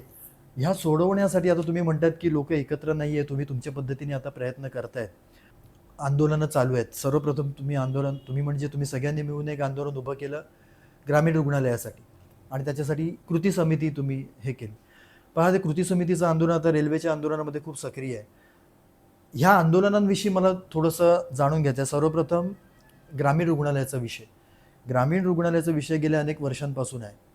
ग्रामीण रुग्णालयासाठी मान्यता मिळाली, 30 खाटांचं रुग्णालय इकडे होणार. 2023ला ही मान्यता मिळाली. तसं पत्रक देखील शासनाने जारी केलं. त्यासाठी जागा बघण्यासाठी देखील प्रयत्न झाले, पण ती आता 2.5 वर्ष होऊन गेली, पण कुठे काही होताना दिसत नाही. म्हणजे एक सामान्य नागरिक म्हणून मला आणि सामान्य माणसाला देखील काय होतंय प्रोसेस, तुम्ही काय सांगाल? आता असं आहे, ग्रामीण रुग्णालयाचा विषय हा फार वर्षांची आपली मागणी आहे. त्या मागणीला आम्ही मंत्रालयातून सुद्धा आता मागच्याच वेळेला विजय वडेट्टीवार आमचे जे आहेत विरोधी पक्षाचे होते त्यावेळेला, हां. त्यांनी सुद्धा त्याला एक सहपत्र दिलं आणि की ह्याला ताबडतोब मान्यता दिली पाहिजे आणि झालं पाहिजे. कारण काय फार काळाची गरज आहे. कारण सफळ्यामध्ये काही झालं, काही घडलं तर आपल्याला फार लांब जावं लागतं आणि ती लगेच जी व्यवस्था करायला लागते म्हणजे उपाययोजना करायला लागते, उपाययोजना होत नाही, इलाज होत नाही आणि मग माणूस दगावतो. तर त्यासाठी ग्रामीण रुग्णालय आवश्यक आहे आणि जेणेकरून ह्या इथल्या इथल्या स्थानिक म्हणजे इथला शेतकरी वर्ग आहे, जंगलात काम करणारा माणूस आहे, कामगार आहे. म्हणजे एखादा सरपंच जरी झाला तरी त्याचा जीव वाचवणं फार कठीण होतं किंवा हो. नाही, खरं आहे. अशा म्हणजे घटना घडलेल्या आहेत. महत्त्वाचं म्हणजे महिलांचा बाळंतपणाचा विषय आहे, बाळंतपणाचा विषय आहे. की त्या प्राथमिक आरोग्य केंद्रामध्ये तसं नाही मिळत ना. नाही मिळत. जर ग्रामीण रुग्णालय झालं तर सगळ्यात पहिला त्यांचा प्रश्न त्यांचा सुटणार आहे. तो प्रश्न तर सुटणारच आहे आणि त्यांना जी व्यवस्था पाहिजे प्रत्येक वेळा म्हणजे काही झालं तर ती व्यवस्था ग्रामीण रुग्णालयाच्या माध्यमातून जास्त प्रकारे चांगल्या प्रकारे मिळू शकते हो. आणि त्यांना सहकार्य, मदत आणि ज्या काही योजना आहेत शासनाच्या त्या पण लागू शकतात त्यांना. हो. तर ह्याच्यामध्ये आपण प्रत्येक वेळेला लोकांसाठी मागणी केली होती. त्यावेळेला ते आदेश पण तसे निघाले होते. जागेचा प्रश्न होता. काय प्रत्येक वेळेला जागा ही एवढी जागा त्या ग्रामीण आता जिथे प्राथमिक आहे तिथे एवढी जागा आहे की त्या जागेचं सगळं बसू होऊ शकतो शकतं. आणि आपण काय करतोय की लोकांना कसं सोयीस्कर राहील हे पाहिलं पाहिजे. हे पाहायला पाहिजे आपण. बरोबर. आज तुम्ही जागा कुठे नेऊन देतात, कुठे ठेवतात, कुठे सँक्शन करतात, तर तो विचारच तुम्ही करत नाही आहेत. ह्या विचार त्यांनी करायला पाहिजे. ज्यारी कोणी हे करायला लावलं आहे जागेचं, त्यांनी हा विचार करायला पाहिजे की स्थानिक म्हणजे ह्या पट्ट्यातली लोकं जी आहेत, पूर्वेकडची हा सगळा जंगलपट्टीचा एरिया आहे. हो तिथून येताना वाहन वगैरे काही लोकांना मिळतं, नाही मिळत. येताना उशीर होतो आणि परत इथून येऊन परत त्या रेल्वेच्या त्यापर्यंत जायचं आपल्याला. हो म्हणजे किती म्हणजे म्हणजे मला तर असं वाटतं की हा जाणून बुजून काय खेळ चालला आहे काय समजत नाही. त्या ह्याच्यात जाऊन बसलो होतो त्या कलेक्टर ऑफिसला, तिथे तर म्हणजे काय मला गेमच काय कळला नाही काय तो. काय असं झालं ते. मग आम्ही निघून आलो तिथून, थांबलो नाही आम्ही तिथे. तर अशा पद्धतीचं राजकारण नाही चालत. श्रेय मिळणार ना तुम्हाला, जो कोणी करेल त्याचं नाव येणारच आहे. आता आम्ही सफाळे विकास कृती समितीच्या माध्यमातून रेल्वेचा प्रश्न हातात घेतला. का घेतला? की लोकांना त्रास किती होतो. हो जेव्हा सगळं बंद केलं आणि त्या रेल्वे ब्रिजवरून ती महिला जात होत्या, त्या महिलेमध्ये गरोदर बाई होती, अक्षरशः पडली ती. फोटो काढले त्याचे, दाखवला मी त्या रेल्वेला DRMला. मला बघा, तुम्हाला काय खेळ वाटतो का? नाही, तुम्हारे लोगों ने आके बोला. अरे हमारे लोगों ने आके बोला, कोणसे लोक आके बोले? आमचे बोलणारे कोण लोक? कलेक्टर ऑफिसला ती नावं जाहीर झाली, मग तिथे नावं जाहीर झाली, मग त्यांनी सगळं म्हणजे जे जे बिंग फुटलं त्याच्यामध्ये सगळे आपलेच लोक. अरे पण तुम्ही लोकांचा विचारच नाही केला. तुम्ही जनतेचा, सर्वसामान्य जनतेचा विचार करता. एक 18 वर्षाचा, 20 वर्षाचा, 25 वर्षाचा, 30 वर्षाचा, 35 वर्षाचा माणूस धावत जाऊ शकतो. 50-60 वर्षाचा धावतो का? धावू शकतो का? खरं आहे. आणि किती चढणार तो? आज भाजीपाला घेऊन जाणारे लोक 50 वर्षाची, 60 वर्षाचे, 45 वर्षाची ही लोक आहेत. तुम्ही आता बरोबर मुद्द्यावरती आहात. कारण वयस्कर पेशंट लोकांना हा त्रास आहेच की इतका मोठा ब्रिज क्रॉस करून तो जायचा रेल्वेचा. हा जेव्हा कसं आहे, आता ह्या विषयावरती खरं तर बोलणं आत्ता ही वेळ नाही, पण कधी कधी हा विचार असा अनेकांच्या मनामध्ये येतो, माझ्याही मनामध्ये येतो की हा जो कॉरिडॉर जो मंजूर झाला ज्या वेळेला 18-19 असेल कदाचित साल हां, असावं ना, त्याच्या आधी. तर त्यावेळेला जेव्हा मंजूर झाला तेव्हा कॉरिडॉर जो मंजूर झाला ना, तो 13-14ला झाला आहे. 13-14 झाला. हं, पण असं ह्या गोष्टी आणि लक्षात त्याचं- आल्या होत्या का की हा जेव्हा कॉरिडॉर नाही होईल? नाही, त्यावेळेला काय झालं होतं की ते फक्त जे ब्रिज आहेत ते बनवायला घेतले होते. हो म्हणजे वैतरणाचा ब्रिज, तिथे एक लाईन टाकली होती. हम्म, इथे जेवढे सगळे ब्रिज आहेत तेवढ्याचं काम चालू होतं. काम चालू. 14ला निवडणूक झाली लोकसभेची, सरकार बदललं आणि काम थांबलं, स्टॉप झालं. अच्छा. ते जवळजवळ 3-4 वर्ष बंद होतं काम. हम्म, नंतर मग ते काम परत हातात घेतलं. सुरू झालं. मग ते सगळ्या व्यवस्थित सेटिंग म्हणतात सेटिंग, हम्म, ती सेटिंग लागली आणि मग चालू झालं. त्यावेळेला इतकं काय नव्हतं. म्हणजे हे जे बोर्ड लाईन, ज्याचं लाईन होतं, म्हणजे कोणाची DFCची लाईन, त्या लाईनमध्ये अजून कुठे आखणी पण झाली नव्हती. नव्हती. पण हा जेव्हा ओव्हरब्रिज बांधला, हा असा फिरून असा, हो, त्यावेळेला लक्षात आलं होतं की हा एवढा ब्रिज का बांधला. म्हणजे हे इथे माहितीच नव्हतं की हा ब्रिज कशासाठी होतोय? कुणाच माहिती नव्हतं. काय म्हणताय? ह्या याच्यावर चर्चा कधी झालीच नाही. आणि त्यांचं असं म्हणणं आहे की आम्ही सांगितलं होतं, हे पण ते- जाणीवपूर्वक मग तेच आम्ही म्हटलं लपवलं की गेलं तुम्हाला ज्यांना कोणी सांगितलं असेल त्यांनी सांगायला पाहिजे लोकांना. की हा ब्रिज कशासाठी हो, होतोय. फक्त लोकांच्या जमिनी अक्वायर व्हायला लागल्या त्या DFCच्या लाईनसाठी. त्या DFCवाल्याने अक्वायर केल्या आणि फक्त जागा अक्वायर करून लोक ताब्यात घ्यायची म्हणून वाटेल तसे पैसे दिले, रेट दिला. बाप. ज्या वेळेला ₹1,00,000, ₹1,50,000, ₹50,000, ₹2,00,000 ह्याच्यावरती भाव नव्हता, त्याच जागेला ₹7,00,000, ₹8,00,000 गुंठा दिला. तो कोणता शेतकरी आहे तो नाही घेणार? खरंय. 1-2 शेतकऱ्यांना ₹14,00,000 गुंठा मिळाले जागा, पहिले रेट मिळाला त्यांना. का त्या DFCला माहिती होतं की लोक हे देणार नाहीत जागा म्हणून. पैसे जास्त दिल्याशिवाय होणार, मग त्यांनी पैसे वाढवले सगळ्यांना. आणि ते पण हे पैसे अतिशय धक्कादायक आहे की हो. हा ब्रिज काम सुरू झालं होईपर्यंत माहितीच नव्हतं की आणि एक्झॅक्टली काय असा होणार. ब्रिज बांधला तेव्हा काही लोकांनी म्हणजे कॉमेंट्स पण केले की हा असा कोणता इंजिनियर आहे की त्यांनी अशा पद्धतीची आखणी केली. नाही, खरंच खूप टीका झाली त्याच्यावरती, सोशल मीडियावरती टीका झाली खूप झाली त्याच्यावरती की हा म्हणजे सोयीचा नव्हताच तो ऍक्च्युली. चिंतन होतं. कसं पकडणार ना लोक आणि एवढं चालून. ती DFCची लाईन जी आहे ती डबल डेकर ट्रेन जाणार आहे, म्हणून तो एवढा हाईटला घेतला, उंच घेतला. हो. Double decker. अजून त्या डबल डेकर जात नाही तिथून आपण. नाही. गेले का बघितलं तुम्ही? नाही गुड्स नाही. नाही. नुसतंच करून ठेवलंय. लोकांना त्रास, नाक त्रास.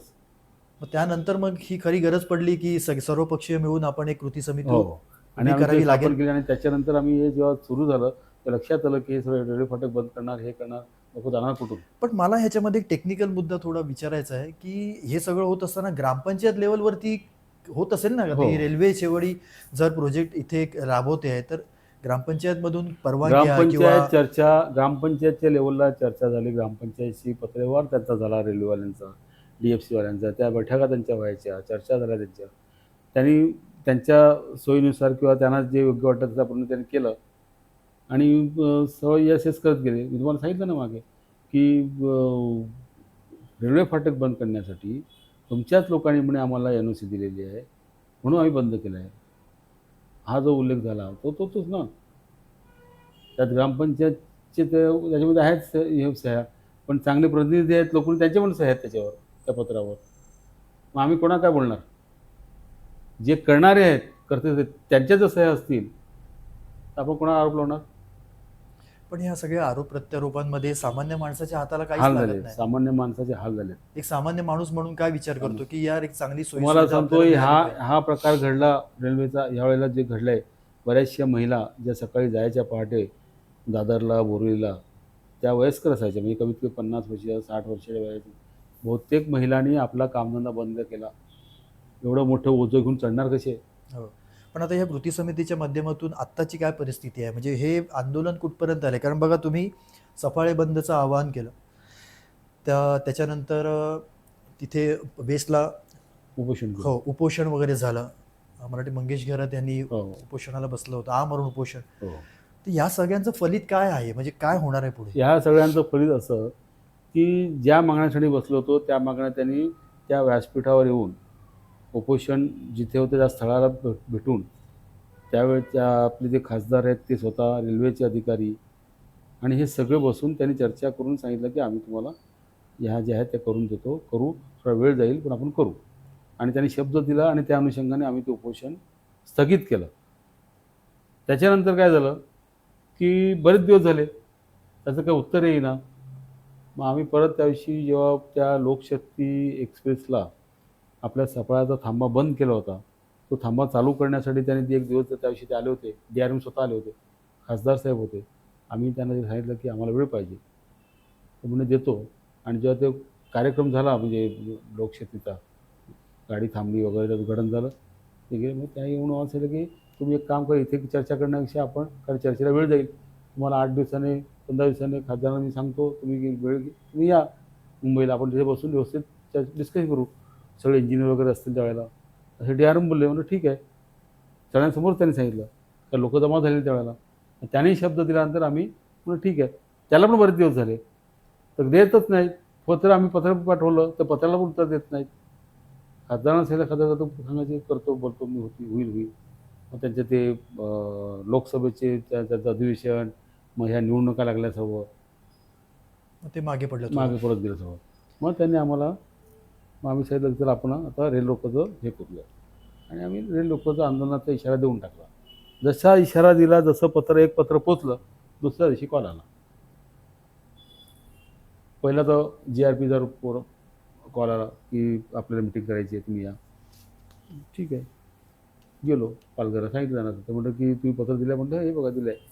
मग त्यांनी ताबडतोब तिथे कॉन्टॅक्ट केला आणि सांगितलं की तुम्हाला जर पत्र दिलेलं आहे तर तुम्ही वेळ का देत नाही त्यांना, चर्चा तर करा.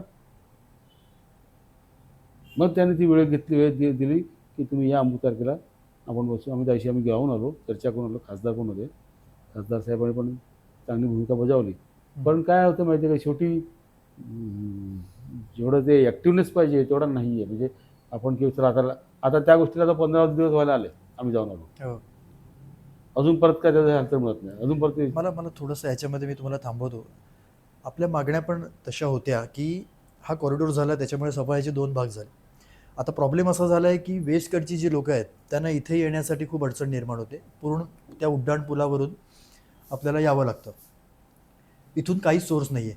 शिवाय ईस्टवाल्यांचा प्रॉब्लेम असा आहे की जे जॉबला जाणारे आहेत किंवा कुठेही कामानिमित्त, नोकरी धंद्यानिमित्त जाणारे आहेत, त्यांना तो एवढा मोठा ब्रिज चढून जावं लागतं. कृती समितीच्या माध्यमातून एक लिफ्ट तिकडे लागली, मला वाटते एस्केलेटर पण लागला. आता प्रॉब्लेम असा आहे की लिफ्टचा प्रॉब्लेम असा आहे की लाईट गेली की लिफ्ट बंद होते. तो एस्केलेटर आहे, तो लावलाय, तो अनेकदा बंदच असतो. तो लाईट गेली ते पण बंद होते. तोही बंद होतो. मग आता ह्या ज्या तुमच्या आंदोलनाचं यश आहे, पण ही पण एक बाजू आहे, की सातत्य ते त्याच्यामध्ये म्हणजे ज्या गोष्टी मिळाल्या आहेत, त्या सोयीस्कर नाही आहेत.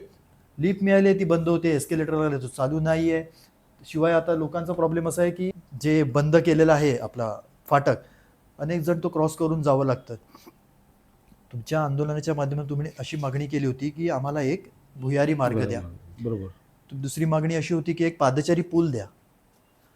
आणि उपोषणाआधी तुमची अशी एक मागणी होती, की हा फाटक खुला करा, की जेणेकरून वेस्टच्या लोकांना इथे येता येईल त्यांच्या दैनंदिन गोष्टींसाठी.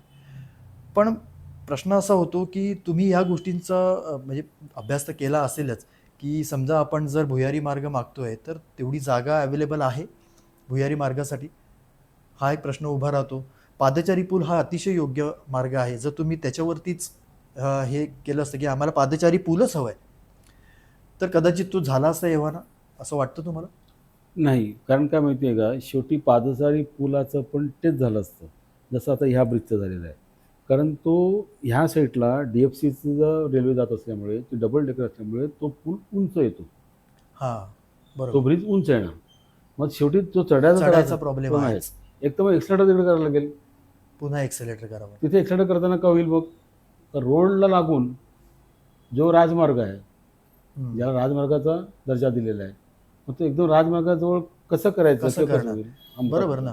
त्याच्यामुळे तो त्याचा एक प्रश्न तो आहे. म्हणून आम्ही सांगितलं भुयार मार्ग ठेवा. फक्त भुयार मार्गासाठी लोकांना देण्यात येणार आहे. ते असं उचलून जाता येईल. हम्म.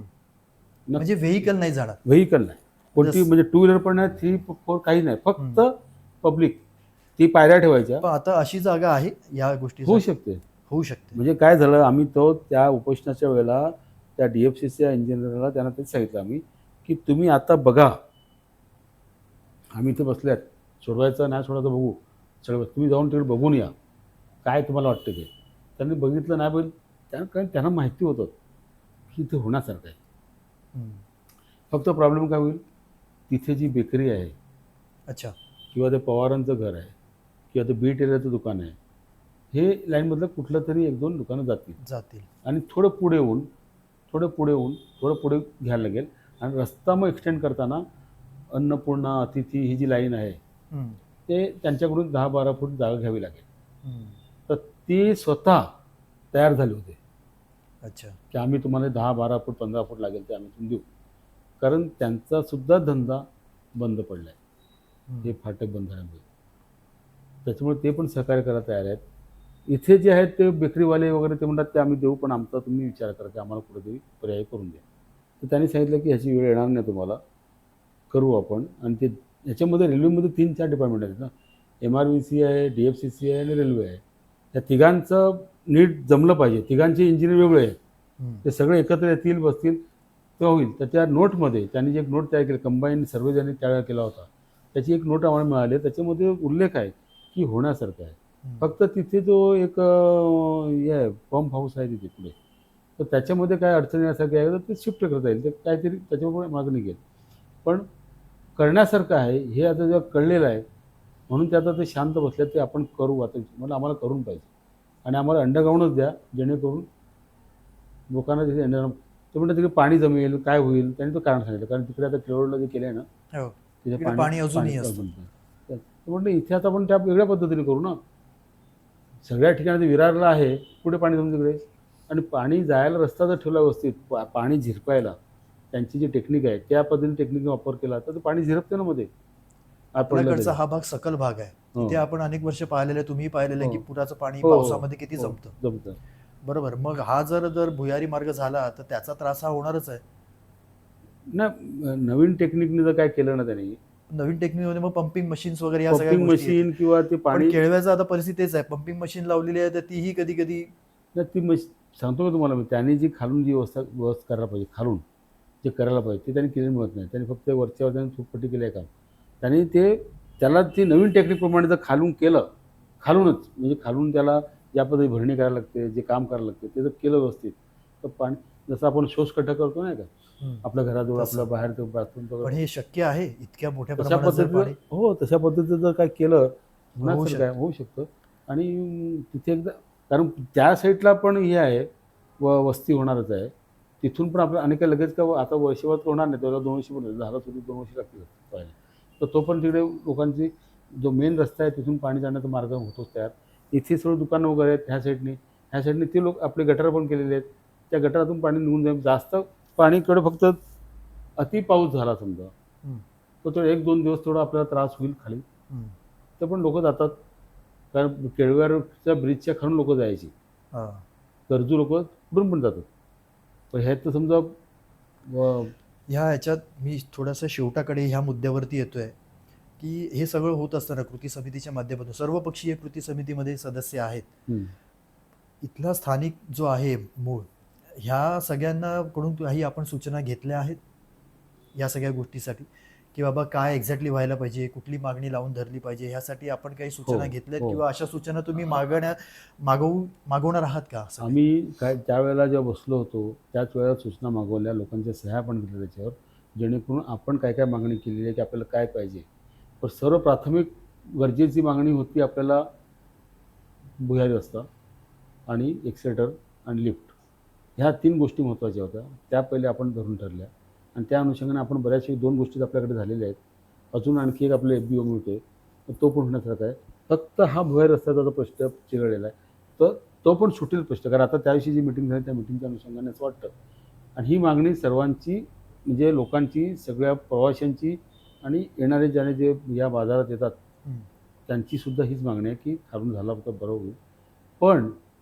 पण जर का नाही झाला की जर काय अडचण आली तर समजा असा आपण रस्ता घेतला जो FBO घेतला तर फूड ओव्हरब्रिज FOB तर तो तिथे पुढे घेतलाय. कुठे कपाशी हॉस्पिटल जे आपलं आहे अच्छा, त्याचे सरकारी सरकार हॉस्पिटल. हा. अच्छा, FOB. हां FOB तो आणि तो खाली उतरतो कुठे राजेश राऊतची जागा अच्छा, त्या जागेत समजा. बरोबर. तर तो उतरताना तो असं परत शेवटी उंच जाणार ना, तो उंचच जाणार हां तो. तो उंच तो एका साईडला उंच जाणार. हा. जिथून DFCची गाडी जाणार तिथून हम्म. त्या साईडला ज्या 4 ट्रॅक आहेत, आपल्या 2 ट्रॅक आहेत आणि दुसऱ्या 2 ट्रॅक तिथे वाढत आहेत. हो. तिथे त्याच लेवलला आपल्या ह्या 2 ट्रॅकच्या लेवलला तो राहील तिथे. पण इथे जेव्हा तो होईल किंवा चढताना होता तर लोकांना त्रास आहेच. म्हणून आहेच. आम्ही सांगितलं जर का नाही होऊ शकत का तुम्हाला काय अडचण असेल तर तिथे मात्र एक्सेलेटर लागलं पाहिजे. हम्म. कसं बसवायचं एक्सेलेटर बघा. पण जागा अजून एक्वायर नाही झाली ती आणि तिथे नेऊन ठेवलं आहे. तिथे त्याने हे पण फाउंडेशन पण टाकलं बघितलं आपण. हो. फाउंडेशन टाकलं बघितलं. फाउंडेशन टाकलं. हो. आणि ती जागा अजून एक्वायर नाही झाली. मग हे सगळं जे आता आंदोलन आहे, कुठलंही आंदोलन हे काही पटकन त्याचा निकाल लागत नाही. नाही. आता हे आंदोलन किती पुढे चालूच राहणार आहे आणि चालूच ठेवावं लागेल. आज आम्ही आहोत, उद्या आणखी कोणी असतील, पण आंदोलनाशिवाय काही पर्यायच नाही. आणि सफळ या कारणात आता ती सवय झालेली आहे की कुठल्याही गोष्टीला संघर्ष करा, आंदोलन करा आणि आपली सुविधा प्राप्त करून घ्या. तुम्हाला काय वाटतं, हे आंदोलन उद्या जर वेळ आली, रेल रोको करा किंवा इतर कुठलंही असं आंदोलन करायची वेळ आली, तर सर्व सफाळेकर त्यामध्ये उतरतील? आता तो ही जबाबदारी फक्त कृती समितीचीच राहील? नाही, ही ह्याच्यामध्ये आता आपल्याला बऱ्याचशा लोकांनी सहकार्य केलेलं आहे, सगळ्यांनीच पाठिंबा दिलेला आहे. पण तुमचा तो संशय जो आहे आणि तुमची जी सुई काय ज्या ठिकाणी वळते त्या बाबतीत तर मी पण थोडी शंकाच आहे मला साशंका. की काय होईल. परंतु आमचा हा प्रयत्न राहील, कारण गावातले जे लोक आहेत या पंचक्रोशीच्या ज्या जवळजवळ 60-62 गावांचा संपर्क या सभा स्टेशनशी आहे, तिथले येणारे लोक, त्यातले बरेचशे लोकांनी त्यासाठीला सहकार्य करणं अपेक्षित आहे. अपेक्षित आहे आणि दाखवलेलं पण आहे त्यांनी. कारण शेवटी प्रश्न हा समजा कोणा माझा एकट्याचा नाही, नाही. आज मी नाही, हो. पण माझी येणारी पिढी, खरं आहे. त्यांना तर त्यांच्यासाठी तर करावं लागेल ना. तर त्या करण्यासाठी आपल्याला सर्वांना एकत्र येऊन काम करावं लागेल. सगळ्यांनी सहकार्य केलं पाहिजे. मी मागे आपल्या सफळा ग्रामपंचायतच्या लेवलला सुद्धा मी सन्माननीय प्रवीण राऊतशी पण बोललो की आपल्याला सहकार्य व्यवस्थित एकत्रितपणे काम करायला लागेल. फक्त ग्रामपंचायतचा सरपंच बसला म्हणजे होत नाही, त्याला त्या सरपंचावर असणारी लोक ही तिकडे उतरली पाहिजे. गावाच्या विकासाचा जेव्हा विषय येतो तेव्हा सर्व विषयाचे विकासाचे जे विषय असतात ते ग्रामसभेमध्ये येतात. मग असे विषय कुठलेही असतील, सोयीसुविधेचे, लोकांच्या, सामान्य माणसांच्या सोयीसुविधेचे विषय हे ग्रामसभेमध्ये घेऊन ठराव अपेक्षित असणं गरजेचं असताना कृती समिती का करावी लागली? आता बऱ्याचशा गोष्टी तुम्हाला सांगतो की ज्या गोष्टीवर आमचं त्यावेळेला जे हे झालं, म्हणजे आपल्याला जे फाटक बंद करायचं हे झालं, त्यावेळेला कृती समिती स्थापन करताना आम्ही सगळे एकत्र होतो. मी ग्रामपंचायतचे सरपंचपासून आपले सगळ्याचे सरपंच उपसरपंच सगळे एकत्र होतो आणि आम्ही समिती स्थापन केली. आणि त्यावेळेला आम्हाला सगळ्यांना बोलावलं गेलं. बसलो आम्ही, जे चर्चा झाली आणि चर्चा करून आपल्याला असं, आणि शेवटी लोकांच्या ह्याच्यासाठी आपल्याला काम करायचं तर आपण मग हे सगळं झालं पाहिजे. हा एफ-ओ-पी तिकडे, हा तिकडे, हे तिकडे, अशा पद्धतीचं सगळं चित्र तयार केलं, दाखवलं सगळ्यांना. पण त्याच्यामध्ये लोकांना त्यावेळेला एवढं लक्षात नाही आलं की आपल्याला शेवटी हे ब्रिज चढूनच जायचे आहेत. आणि लोकांना असं वाटत होतं की हे सगळ्या सुविधा म्हणजे फाटक बंद त्यानंतर होईल, म्हणजे ह्या मिळाल्यानंतर सुविधा, अशी एक लोकांचा गैरसमज झाला होता. हम्म. हे सगळ्या सुविधा मिळाल्या का मग फाटक बंद होईल. पण पहिले फाटक बंद होणार आणि मग सुविधा मिळणार आहेत, हे जर लोकांना लक्षात आलं असतं त्याच वेळेला लोकांनी विरोध केला असता. हम्म. पण ही गोष्ट लक्षात आली नाही त्यावेळेला. तर आज त्रास होतोय सगळ्यांना, हो, आज मॅक्झिमम त्रास होतोय. नाही खरं आहे, मॅक्झिमम त्रास आहे. आंदोलनाच्या विषयावरती आता मी थोडं थांबतो. पण सफाळा हा जो कॉरिडॉर झाला तेव्हा सफाळ्याचे 2 भाग झाले, पूर्व आणि पश्चिम. अनेकदा असं आंदोलनामध्ये मग विषय आला की पश्चिमेच्या लोकांना इथे बाजारपेठ इकडे आहे, बँका इकडे आहे, पोस्ट ऑफिस इकडे आहे, शाळा कॉलेजेस इकडे आहे, तिकडच्या लोकांना इकडे येणं कठीण जाणार आहे. आता ह्याच किंवा मच्छी मार्केट आहे, भाजी मार्केट, सरळ मेन मार्केट हे पूर्वेला आहे. असा एक दूरगामी असा विषय पुढे का येत नाही की अशा पद्धतीच्या सोयीसुविधा आता वेस्टला पण होणं गरजेचं आहे, स्टेशनच्या जवळ, की जेणेकरून तिकडच्या लोकांना त्या मासळी बाजार असेल किंवा एक भाजी मार्केट असेल किंवा बँकांच्या हे असतील, बँका असतील, या सगळ्या बरोबर. गोष्टी तिकडे पण होणं गरजेचं आहे. असा विषय पण पुढे यायला पाहिजे असं तुम्हाला वाटतं? मला असं वाटतं की ते तर व्हायलाच पाहिजे, दोन्ही ठिकाणी व्हायला पाहिजे. पण ह्या साईडला जी आपण पश्चिमेला जे आपले लोक आहेत, ते त्यांचं आता तिथे जागा आहेत, म्हणजे खाजगी जागा आहेत सगळ्यांच्या. आणि आता जे कन्स्ट्रक्शन चालू झालं आहे तिथे, ते आपण बघतो काय परिस्थिती आहे. तर त्या अनुषंगाने बऱ्याचशा लोकांनी तिथे आता जागा, काही लोकांनी बुक पण करावं लागल्यात, घ्यायला पण लावल्यात. परंतु मार्केट एखादं बनवायचं असेल तर तशी ती सोयीस्कर जागा भेटली पाहिजे, मिळाली पाहिजे.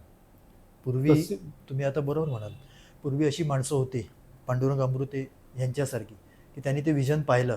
पाहिजे. तशी ही जागा नव्हती. त्यांनी ज्यांच्या जागा आहेत त्यांना भेटून, त्यांचे संपर्क करून, त्यांना सहभागी करून ह्या गोष्टी त्यांनी केल्या, केल्या. ज्या आपल्या आज फायद्याच्या आहेत. मग असं नेतृत्व खरं तर अपेक्षित आहे, आम्हा तरुणांना पण हो, हो. अपेक्षित आहे, येणाऱ्या नाही, पिढ्यांना त्याचा फायदा ही होईल. गोष्ट तुमची खरी आहे की नेतृत्व, पहिले पण तुम्हाला बोललो की सक्षम नेतृत्व नाही आहे. पहिल्याच वेळेला बोललो तुम्हाला हो, की सक्षम नेतृत्व नसल्यामुळे, म्हणजे लोकांचं हित जपणारं नेतृत्व असायला पाहिजे.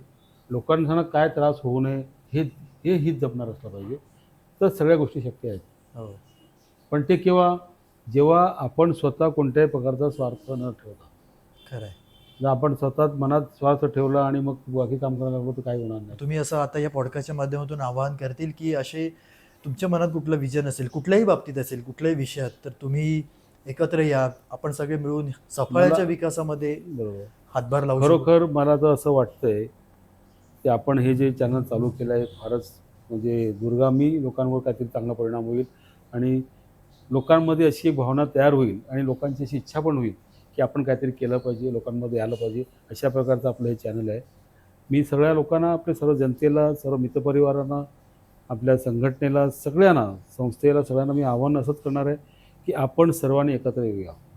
ह्या सफळाचा विकास करायचा असेल, आणि विकास नुसता विकासाच्या नावाखाली विकास नको, तो विकास खरोखर विकास दिसला पाहिजे आणि जनतेचे प्रश्न सुटले पाहिजेत. लोकांना त्रास होता कामा नये आणि सफळा जे गाव होतं हे गावसुद्धा राहिलं पाहिजे, अशा पद्धतीची काही भूमिका आहे. आता तुम्ही म्हटलं अगोदर की ग्राउंड पण नाही आहे. हो, सार्वजनिक ग्राउंड असायला पाहिजे, मैदान, ते सुद्धा नाही आहे. आणि गावाच्या शिवीवर आता बघा, बहुतेक गावामध्ये तुम्ही जा, बहुतेक गावामध्ये, आणि या महाराष्ट्राच्या कुठल्याही ठिकाणी जा, इव्हन उत्तर प्रदेशमध्ये पण जा, तुम्ही कुठेही जा, तर त्या गावाच्या शिवेवर तुम्हाला एक मैदान दिसणार, तुम्हाला एक तलाव दिसेल, एक मंदिर दिसेल खरं आहे. आणि मोठं असं वडाचं पाडाचं झाड दिसेल, झाड दिस. जिथे मुलं, लहान मुलं खेळतात वगैरे, असे लोक बसलेले आहेत, अशा पद्धतीचं वातावरण. आणि पहिले आपल्याकडे पण असं होतं, नव्हतं. पण आता ते राहिलं नाही आपल्याला. तर ह्या गोष्टी व्हायला पाहिजेत. मी मागे एक ठिकाणी ग्राउंड, आमच्याच या डोंगरी भागामध्ये ग्राउंडसाठी प्रयत्न करतो, पॉलिसी जागा आहे, पण तिथे पण काही गोष्टी आडव्या आल्या आणि ते राहिलं, तसं पेंडिंग आहे. आता ग्राउंड करायला लावलेलं, तिथे पण एक म्हटलं आपण इथे पुढे जे आपलं ग्राउंड होतं सुरुवातीला, म्हटलं तेच डेव्हलप होईल ह्या शिकवण होतं, पण ते आता ती प्रायव्हेट जागा निघाल्यामुळे तिथे खाजगीकरण झालं. हो. आणि स्टेडियम झालं मोठं तिथे. पण आता शाळेचं ग्राउंड वगैरे आहे त्याचा वापर करतो आणि मुलं आपण खेळतात. हो. आणि सध्या म्हणजे पण त्याच्यामुळे काय झालं, की जी मैदानी खेळ खेळ होते, मैदानी खेळ, हं. ते खेळ खेळायला लहान राहिले मुलांना, नाहीत, विद्यार्थी राहिले राहिले नाही. नाही नाही. राहिले. फक्त खरं ते आता मोबाईल ह्याच्यावर त्याच्यावर आणि इनडोअर काय असेल तेच. बाकी जे पहिले खेळ होते, खरे हो. खेळ, कबड्डी होतं, तुमचं व्हॉलीबॉल होते, खो-खो होतं, हो. साखळी होती, आबाधुबी होती, आपण ते या विटूराणी सगळ्यांना खेळायचे. पुनरुज्जीवन मिळालं पाहिजे. परत जे मिळालं पाहिजे. अतिशय योग्य मुद्द्यांवरती तुम्ही आज भाष्य केलं आहे. अतिशय शेवटच्या आता आपण पॉडकास्टच्या शेवटला आलो आहे. जाता जाता मला एक विचारायचं आहे आणि सुचवायचं देखील आहे, की प्रदूषणाचं खूप प्रदूषण आपल्याकडे पण खूप वाढत चाललेलं आहे. अनेक ठिकाणी अनेक विकासाचे प्रोजेक्ट चालू आहेत आणि त्याचा परिणाम आपल्यावरती होतोय. सफाळ्याचा श्वास म्हणाल ना श्वास, मला असं पर्सनली वाटतं, की सफाळ्याचा श्वास हा ना आपल्या इकडच्या ह्या पंडितवाडीमध्ये आहे. हो. ही जी पंडितवाडी आहे, ह्या पंडितवाड्यामध्ये खूप प्रकारची झाडं आहेत, फळांची झाडं आहेत. आता ती गेल्या काही वर्षामध्ये खूप कमी झाली, विरळ होत चालली. तर मुळात ही खाजगी पंडितांची ही खाजगी जागा आहे. पण पंडितांचे उपकार या सफाळ्यावरती खूप आहेत. त्यांनी सफाळ्यासाठी देऊ केलेल्या आहेत जागा अनेक गोष्टींसाठी. असा एखादा प्रोजेक्ट किंवा असा एखादा विषय पंडितांकडे जर आपण घेऊ शकलो, की पंडितांच्या ह्या जागेमध्ये त्यांच्याच नावाने, की एखादं थीम पार्क असेल किंवा बायोडायव्हर्सिटी प्रोजेक्ट असेल, जो इकडच्या लोकांना फायदेशीर असेल, जो पर्यावरणीय नैसर्गिकदृष्ट्या देखील लोकांना फायद्याचा आहे. इकडे येणाऱ्या लोकांना, इकडच्या लोकांना तिकडे छान जाऊन फिरता येईल, इकडच्या वयस्कर लोकांना तिकडे जाता येईल, एक छान विरंगुळा होईल. सांस्कृतिक वारसा देखील आपल्या सफाळ्याचा खूप आहे. अनेक सांस्कृतिक संस्था इथे निर्माण झाल्या, अनेक सांस्कृतिक कार्यक्रम इकडे होत असतात सतत. तर त्याच्यासाठी एखादं सांस्कृतिक केंद्र उभं राहील त्या ठिकाणी, नाट्यगृह येऊ शकेल किंवा एखादं सभागृह असेल, नाटकं आपण इकडे आणू शकू. नाटक प्रेमी देखील इकडे अनेक जण आहेत. त्यांना तिथे त्यांचे खेळ सादर करता येतील, अनेक नाटकं आपल्याला इकडे लावता येतील. तर अशा पद्धतीचं एखादं पार्क आपल्याला तिकडे उभं करता येऊ शकेल, याच्यासाठी पुढाकार आपण घेऊ शकाल. काय वाटतं तुम्हाला, असं होऊ शकतं? नाही, होऊ शकतं कारण पंडित साहेब जे आहेत, हम पंडित साहेब आणि त्यांचे कुटुंबीय हे कधीही सहकार्य करणारेच लोक आहेत. आता जी रेल्वेची जागा, रेल्वेच्या कॉरिडॉर गेली जागा त्यांची गेली, त्यांनी कुठल्याही प्रकारचं आडमुठे धोरण न ठेवता ती जागा दिली. आणखी काय लागेल तर घ्या म्हणून त्यांनी सांगितलं. त्यांना किती पैसे मिळाले काय मला तो विषय वेगळा होता, पण त्यांनी कुठल्याही प्रकारचं आडमुठे धोरण की माझा प्रोजेक्ट मोठा आहे का, त्यांनी लगेच एनओसी देऊन टाकले. तर ते सहकार्य करणारे लोक आहेत, मदत करणारे लोक आहेत. त्याच्यामुळे त्यांच्याकडे असा जर प्रस्ताव आपण ठेवला तर नक्कीच आपल्याला ते मदत करतील. फक्त त्यासाठी आपण योग्य पर्याय निवडला पाहिजे, की कोणाच्या मार्फत जायचं किंवा कशा पर्याय. बरोबर. आता आम्ही सफाळा विकास समितीच्या माध्यमातून जर करायला गेलो तर तुमच्यासारखी सगळेजण एकत्र आले पाहिजे असं मला वाटतं. आणि आपण सर्वांनी मिळून जर अशा पद्धतीचं हे आपण एक त्यासाठी एक बैठक घेऊ, त्याच्यामध्ये चर्चा करू आपण आणि काय असायला पाहिजे. कारण आज साफाळ्यातला स्थानिक रहिवासी जो खरा इथला राहणार आहे, जो खरा म्हणजे ज्याच्यामुळे आज हे साफाळ्यामध्ये ज्याने बरंच काही सहकार्य केलेलं आहे, अशी सगळ्या प्रकारची लोकं आपल्याकडे असताना आज बाहेरच्या लोकांनी काही ठिकाणी अतिक्रमण करून वगैरे हो. आपल्या जागा हडप करवलेल्या आहेत. खरं आहे. तर त्याच्या कुठेतरी आपल्याला अंकुश ठेवावा लागेल. हो. सफाळा म्हणजे हा दरी आहेत, खुळे आहेत, डोंगर आहेत, जंगलं आहेत मोठी मोठी, हो. ती सुद्धा नीट साबित राहिली पाहिजेत. खरं आहे. त्यासाठी मला प्रयत्न करायला लागेल. मी कोणाच्या वैयक्तिक ह्याच्यात जाणार नाही, परंतु समाजासाठी, या गावासाठी आणि तुम्ही जो म्हणतात पर्यावरणाचा समतोल राखण्यासाठी आपल्याला जंगलं राखली पाहिजेत. जे डोंगर आहेत ते राहिले पाहिजेत. त्याचा नाश होता कामा नये. आणि काही लोकांनी म्हणजे स्वतःच्या धंद्यासाठी, कारभारासाठी, व्यवसायासाठी मोठे मोठे डोंगर फोडायला लावलेत, ते सुद्धा थांबवले गेले पाहिजेत. खरं आहे. ह्यासाठी आपण सगळ्यांनी प्रयत्न करूया अशी मला मनापासून इच्छा आहे. आणि आपलं जे काय माझं स्वतःचं वैयक्तिक जे काही सहकार्य लागेल मी ते करायला तयार आहे. सगळ्यांनी एकत्र या संपूर्ण गावातल्या लोकांनी, म्हणजे मी हे सांगणार नाही की अमुक 4 लोकांनी झालं नाही, सगळ्या लोकांनी एक एक विचार ठेवा की मला हे पक्ष करायचं. बाजूला ठेवून. पक्ष बाजूला. खरं आहे. आता जसं आम्ही सफाळा विकास परिषदेमध्ये सगळे पक्ष लोक आहोत, कोणाचा विचार काय नाही. आणि अशा परिस्थितीमध्ये त्या लोकांनी सगळ्यांनी मला अध्यक्ष केला. का केला? काहीतरी त्यांचं विचार असेल, मनात विचार असेल का किंवा आपण सगळं मिळून करू शकतो. तर त्यांनी त्या पद्धतीने कोणत्याही प्रकारचा भेदभाव न ठेवता ही चांगली मोठी जबाबदारी माझ्यावर दिली आणि आपण ती पार पडतो. कधी पण कुठे असेल मी जायला तयार असतो, भेटतो, सगळ्या गोष्टी करतो. तर आपण पण अशा ह्या सगळ्या गोष्टींसाठी सफळा विकास समितीच्या माध्यमातून असो की आणखी कोणती समिती असेल, आपण त्या माध्यमातून करूया. आपण सगळेजण एकत्र होऊया आणि सफळातल्या सगळ्या मातब्बर सगळे लोक आहेत, जे प्रतिष्ठित लोक आहेत, जो व्यापारी वर्ग आहे, जो शेतकरी वर्ग आहे आणि समाजकारणामध्ये, संस्थेमध्ये, राजकारणामध्ये काम करणाऱ्या सगळ्या लोकांना माझी विनंती आहे की आपण खरोखरच आपले मतभेद असतील बाजूला ठेवा. आपले कोणाचे मनभेद नाही आहेत, हो फक्त मतभेद असतात तत्व त्याच्यावरून. तर त्या मतभेद बाजूला ठेवून आपण आपलं काम करूया आणि या सफाळ्यासाठी काहीतरी नवीन, जसे आपण मागणी केली, आपण चांगला एक विचार ठेवलेला आहे. खरोखरच आपले आभार, धन्यवाद आपल्याला की आपण हा जो विचार ठेवला आहे हा आपण यशस्वी करण्यासाठी आपण सगळ्यांनी प्रयत्न करूया आणि तुम्ही सुद्धा ह्याच्या पाठीमागे लागून राहा की हा विषय झाला पाहिजे, यशस्वी झाला पाहिजे. म्हणून आपल्याला पण लागणारं सहकार्य आम्ही करू आणि आपण सगळेजण मिळून जर हे काम केलं तर आपल्याला यश काही लांब नाही, यश आपल्याला 100% मिळणार आणि आपण त्या उद्दिष्टामध्ये सफल होऊ अशी मला खात्री आहे. अतिशय शेवटचा प्रश्न, विषय असा आहे की मगाशी तुम्ही म्हणाला की इथला मूळ सफाळेकरांचा विषय, सफाळ्याला जे योगदान दिलेलं आहे त्या लोकांची नावं आता खूप पुसट होत चाललेली आहेत. पूर्वी आपण आता ज्याला म्हणतो तांदूळवाडी रोड, तेच प्रचलित झाले. पूर्वी ह्या रस्त्याचं नाव होतं स्वर्गीय शांताराम केळुस्कर मार्ग. शिवाय ते नावच आता राहिलेलं नाही, गायबच झालेलं आहे. बरोबर अनेक स्वातंत्र्य सैनिक ते होऊन गेलेले आहेत, त्यांचा सन्मान जागवला पाहिजे खऱ्या अर्थाने. बरोबर. तुम्ही मगाशी नाव घेतलं राजा फडके यांचं, त्यांचंही खूप योगदान आहे सफाळ्यासाठी. बरोबर. राजा फडके चौक होता आपल्याकडे स्टेशनला, हो. तो चौकही आता नामशेष झालेला आहे. अशी अशी समाज धोरणे आहेत, म्हणजे त्यांचं नाव हे आपण जागवलं गेलं पाहिजे आणि ते वेगवेगळ्या पद्धतीने जागवता येऊ शकतं. ते लोकांच्या स्मरणामध्ये राहिलं पाहिजे, ते होताना दिसत नाही. तर त्याबद्दलही थोडंसं सांगा, त्यानंतर आपण थांबूया. नाही, ही गोष्ट थोडीच खरी आहे की हे पुनरुज्जीवन व्हायला पाहिजे. हे जेवढे माझं म्हणणं तेच आहे की ज्या गावात, ज्या शहरात, ज्या तालुक्यात, ज्या जिल्ह्यात ज्या व्यक्तीने आपलं योगदान दिलेलं आहे, तो कोणत्याही माध्यमातून देव, ते लोकहितासाठी दिलेलं आहे. तर ते लोकहिताचं जे ज्यांनी जपलेलं आहे ते लक्षात घेऊन आपण त्या तालुक्यामध्ये, त्या जिल्ह्यामध्ये, त्या गावामध्ये, त्या शहरामध्ये त्या व्यक्तीचं नाव कुठेतरी आपण दिलं गेलं पाहिजे आणि त्या नावाची आठवण म्हणून कुठेतरी आपण ते प्रदर्शित केलं पाहिजे असं मला वाटतं.